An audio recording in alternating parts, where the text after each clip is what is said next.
Hi, and thank you for joining us on our next episode of Flipping Rich. And Peter, this is a question I've been wanting to ask you. So, over the years, how many people do you think you've mentored in the real estate investing business, just overall over the years? Oh, gosh. I mean, in one way or another, whether it's from a stage, whether it's from a product, whether it's in our existing partnering model, it's in the thousands. Thousands. Easily. So I think this is a great topic for today because as a lot of people are watching, they're thinking about getting into real estate. And I think the question that you should be asking yourself is not is real estate right for me, but am I coachable? Yeah. Right? Because sometimes it's not even experience or somebody's background that makes them successful. I mean, some of our best partners started with really humble beginnings. Yeah. So what's the number one thing that you find in these folks? We were talking about this morning, like we were talking about Graham, we were talking about Jamari, we were talking about Ed, we were talking, many more. But what's one thing that you could think like, God, if I was going to get into this business and I was going to, have someone teach me, what do I need to do? Well, I'll tell you, the first thing is, and it's just exactly the question you started this with, you have to be coachable. You got to be coachable. Because, sometimes the to-dos do matter a little bit, change a little bit based upon what we're doing, where we're located, how much money we're using, how much money we're not using, and all this. But I think this overall premise of being coachable is absolutely critical for success. Well, what does that mean, though? Well, here's the bottom line. And you've seen this. We've seen this. There's a lot of people that get it. Well, I'll use myself as an example. I mean, I'm a perfect example of somebody who is not coachable, the consequences of it, and who became coachable, and the results of that. So when I got started in this business, and you heard me talk about this, I brought one very bad thing into this business. It's called an attitude. And it was based upon I had a little bit of success before real estate. I had, I had some money in my pockets. And really, I thought that I could figure this thing out. I didn't think it was complicated. You kind of have to find a deal. You have to fix up the deal. You have to sell the deal and all this. And I was not coachable. I was borderline arrogant about this thing. But I never asked for advice. I definitely didn't bring a coach on. I didn't bring a mentor on. Really didn't even have any friends I was bouncing things off of. I pretty much figured that I figured it out. And I still remember, this is so stupid. Back then, Jeff and I we were doing things on spreadsheets. I call it spreadsheet investing. And I still remember this one night. We're at his house and we're looking at the Excel spreadsheet, right? And you know how you put in, I'm going to buy. We already had 6 deals that we had owned. We had purchase prices in column 1. Let's say $80,000 to buy. Second column we had fixing. I don't know, $40,000 to fix. And the third column was what we were selling it for. $200,000. And I remember talking to Jeff, it's so stupid. And I remember him saying, because he wasn't motivated as me, he's like, oh, dude, when I'm done with these, I think I might just retire, Because we literally, I'm not kidding, we got started in the first couple months on that spreadsheet. We had like over $2 million of profits. That was one of the worst things that could happen because that made me even less coachable. Made me... You're like, I figured this out. Well, literally, because I truly believe those numbers. Now, having said that, when every one of those deals was done, not only did we not make the whatever $2 million, I had lost everything. I had come in with about $500,000 of money in my pocket. 6 months in this business, 6 months and 6 deals. I never realized it was 6 and 6. 6 months and 6 deals into real estate. I had lost everything I had. We were living off, literally, you heard my story, we were living off credit cards and stuff like that.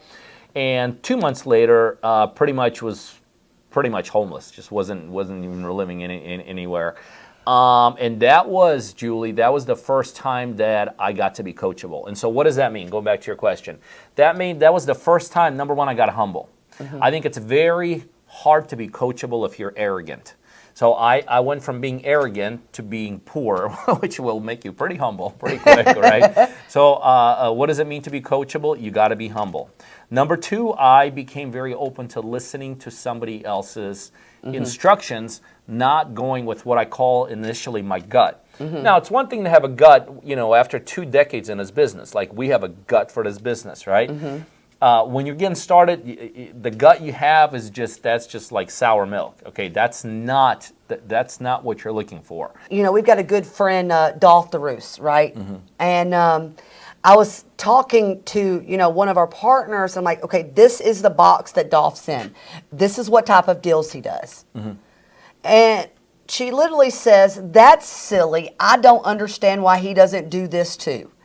And I'm thinking, a man that's made hundreds of millions of dollars, he makes his box, and you want him to leave his box? I'm not talking about thinking outside the box. Yeah.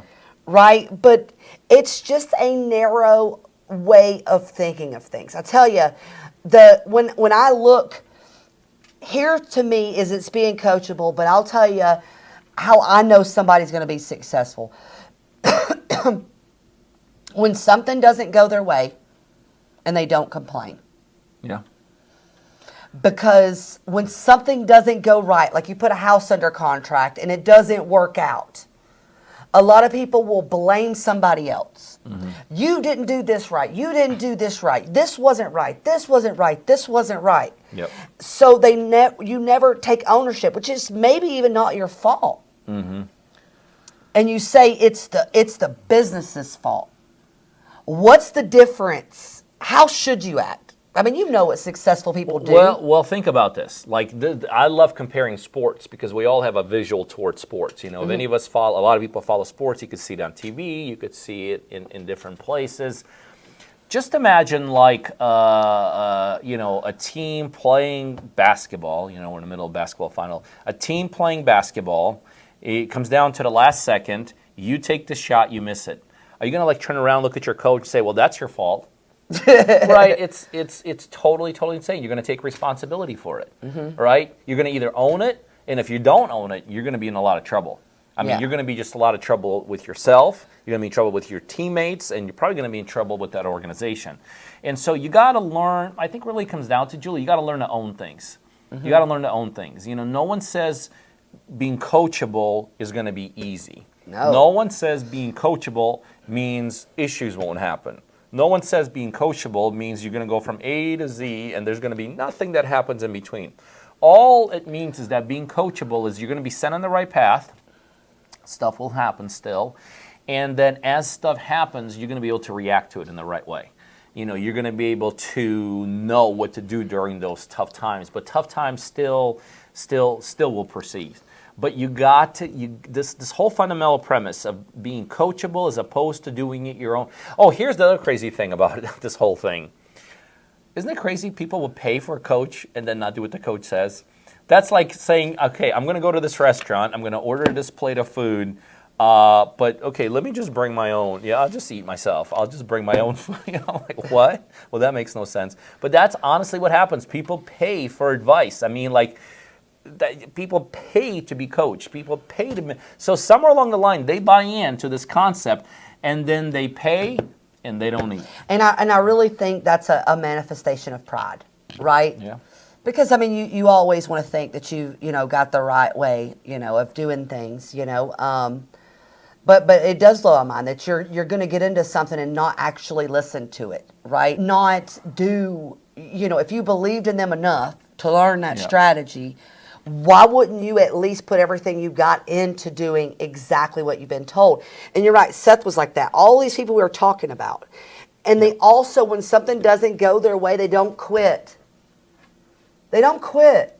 And quitting's not just quitting everything for good. Quitting may just be quitting for today. Mm-hmm. Somebody may say, well, Peter, it's all your fault. You didn't teach me the right way. It did not go right. You know what the right way to handle something like that is? You know what? I'll get it next time. I learned from my mistakes. Yep. I learned how to do it better. But you know what? There's another opportunity. It's not the time to give up.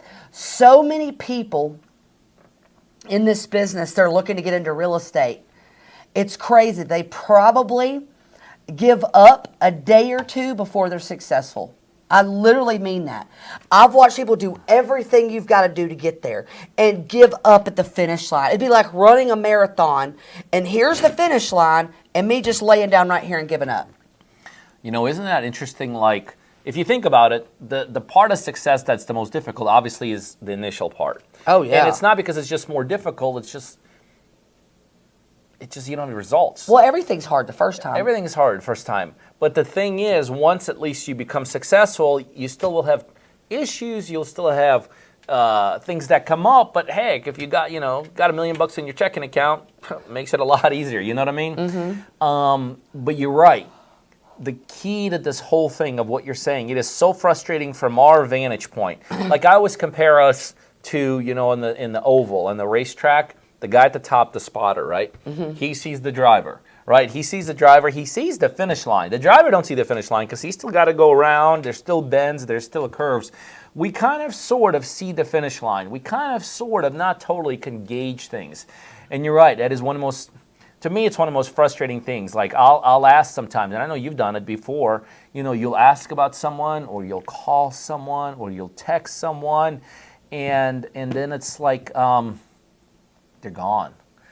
And obviously you don't compare it to a death, you don't compare it to that, but you do kind of compare it to like disappearance. Well, a death of their soul in a little bit, like, like, hey, you wanted this for you. You wanted this for your family. I believe you owe it to yourself to give as much energy as you do love for them, right? Yeah. I mean, you're a family man, I mean, I'm a mother, I'm a grandma. I mean, a lot of the stuff I do is for that. Why do we give up so easy on ourselves? It's because it's easier to give up than it is to keep going. To go along those lines, I think really this is what it comes down to. And this goes back to being coachable and non-coachable. And this is why when you're on your way to success, you need a coach. And people say, well, I don't have a coach here. Well, yeah, because here you don't have what you want, okay? But this is a very, very, very important piece. Here is where you're at. Here's where you want to be. This is the frustrating thing for me. Here, when you're where you are today, you don't have the money you want, maybe. You don't have the lifestyle you want. You're not making what you want to make. You're not spending the time you want to spend with people you want to spend it with. You notice how they never put a timeline on that. Never. It's like, how old are you? I'm 45. How much money you have in the checking account? I have $1,500. Okay, let's try to be successful. 2 months into the journey, I'm out. Why are you out? Oh, I've been doing this for 2 months and I'm seeing no results. And it's like, I've never heard of, how about you say that I'm going to put a timeline on failure, right? I'm going to put a timeline on not making enough. I'm going to put a timeline of being miserable. I'm going to put a timeline on my wife having to work every single day. I'm going to put a timeline to only having one vacation. Put a timeline on failure. Don't ever, ever, ever put a timeline on success. Because you're right.